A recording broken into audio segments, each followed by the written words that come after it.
மக்களே வணக்கங்க. Good morning. ஆடிப்பட்டத்தோட முதல் அறுவடைங்க. இப்போதான் நிறைய செடிகள் வந்துட்டு நம்ம விதைகள் போட்டுட்ருக்கோம். ஒரு சில செடிகளை நாற்று மாற்றி வச்சிருக்கனால அறுவடை கொஞ்சம் கம்மியாக தான் இருக்கும்.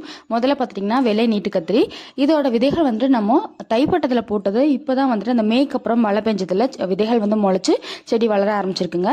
இந்த செடியில் இது வந்து 2வது காய் நம்ம பறிக்கிறோம். இன்னும் ஒரு பிஞ்சு கூட இருக்குது. இது ஒரு வாரம் கழிச்சு கூட நம்ம பறிச்சுக்கலாம். அடுத்ததாக பார்த்துட்டிங்கன்னா ஊதா வரி கத்திரி. ஸோ இந்த வெரைட்டியில் 2 செடி வச்சுருக்காங்க. ஒரு வருஷமாகவே இதே பேக்கில் தான் இருக்குது. அடுத்ததாக பார்த்துட்டிங்கன்னா கொத்தவரை. ஸோ கொத்தவரை வந்துட்டு நான் இப்போ தான் ஃபஸ்ட் டைம் வளர்க்குறேன். இது வந்துட்டு நிஜமாவே பெரிய காய்களாக வருமா, சின்னதாக தான் வருமா அப்படின்னு டவுட் இருந்துச்சு. ஆனால் நம்ம மார்க்கெட்டில் வாங்கும்போது என்ன சைஸில் இருக்குமோ அதே சைஸில் காய்கள் வருதுங்க. இப்போ தான் வந்துட்டு ஒரு 4 காய் வந்து கொஞ்சம் முத்தி இருக்கனால அந்த காய்களை மட்டும் பறிச்சுக்கிறேன். இது இல்லாமல் பார்த்திங்கன்னா நம்மளோட தோட்டத்தில் எப்போவுமே இருக்கக்கூடிய ஆரஞ்சு கலர் ரோஸு, நீல சங்குப்பூ இதெல்லாமே பறிச்சாச்சுங்க. ஒரு சின்ன ரெட் கலர் பட்டன் ரோஸும் பறிச்சாச்சு. ஸோ இதுதான் இன்றைக்கான அறுவடை. இன்னும் நிறைய அறுவடை வீடியோஸ் வந்துட்டு